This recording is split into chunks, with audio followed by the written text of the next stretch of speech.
Ready? Yeah. Can you put mine over there? Yeah. Thank you so much to the...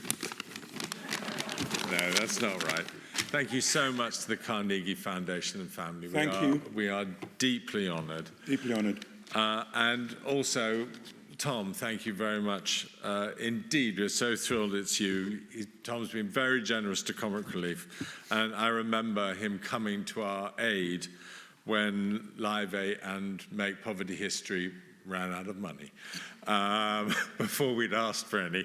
And your generosity did help us earn billions of dollars from the politicians. Lenny and I are now going to try to talk in harmony. We want to be the Simon and Garfunkel of philanthropy. Obviously, I'm going to be the Garfunkel part of that because I'm taller and better looking. Yeah. We started this whole thing to do something important for people who weren't being considered important. And we've seen how often, when you ask people to give their time and money to give other people a fighting chance, they really step up, not just in helping us raise over £2 billion, but in helping to change laws, attitudes, and behaviours. It's a lots of cash thing, but it's also a hearts and minds thing. Comic Relief's story began when Jane Tewson, a woman of extraordinary energy and optimism, took me to Ethiopia in 1985 during the famine, where I saw people going through things that were unthinkable in their harshness.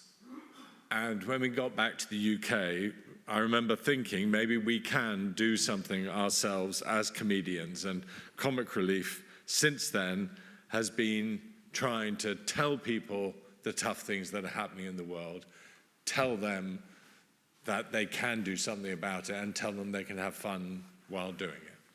And back home, I remember spending a few nights on the streets of London over a year, discovering the backstories of abuse and suffering of so many people who live on the streets.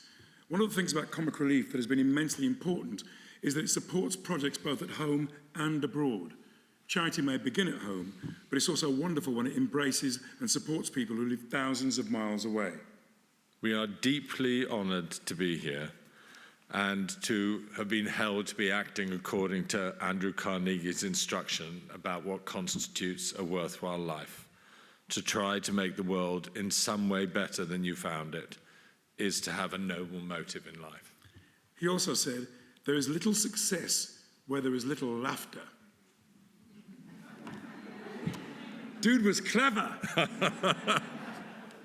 This is especially kind of moving for us, and why we're here is because we're accepting this on behalf of the 10 million people in the UK who have been part of Comic Relief, and in the USA with Red Nose Day there.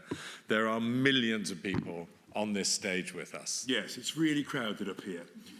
Richard and I are just the door openers, actually. We're the lubricant, or as this award says, the catalyst to the generosity of others. I think that's a better name, actually, don't you? The Carnegie Award for Best Lubricant doesn't sound right, does it?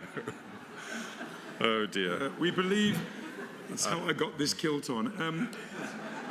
We believe with massive evidence that when you ask people if they care enough about other people to give them the support they need, most people say, yes, of course, we'll do that.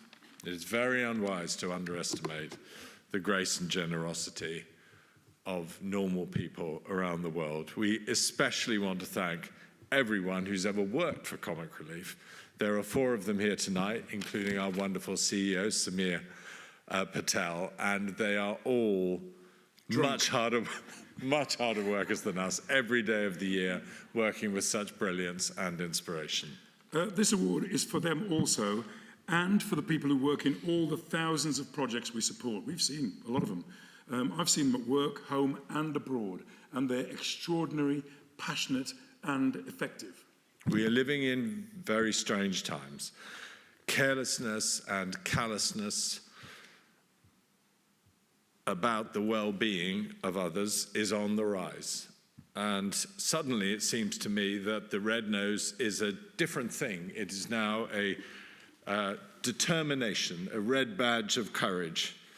And it repeats what Lenny says. Forget geography. Every man woman and child is our neighbour.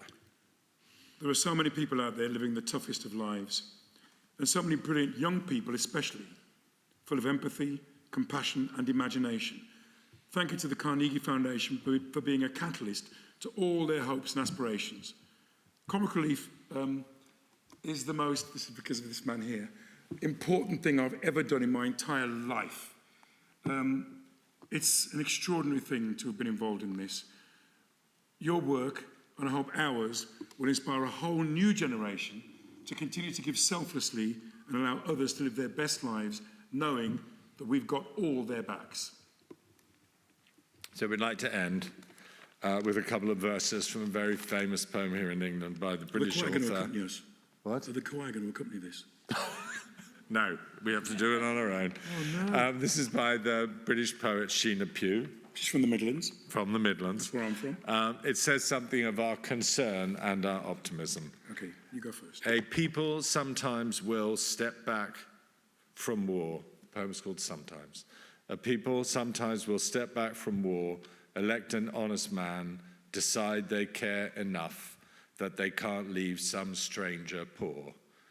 Some men become what they were born for. Sometimes our best intentions do not go amiss. Sometimes we do as we meant to. The sun will sometimes melt a field of sorrow that seemed hard frozen. May it happen for you. Thank you very much. Thank you.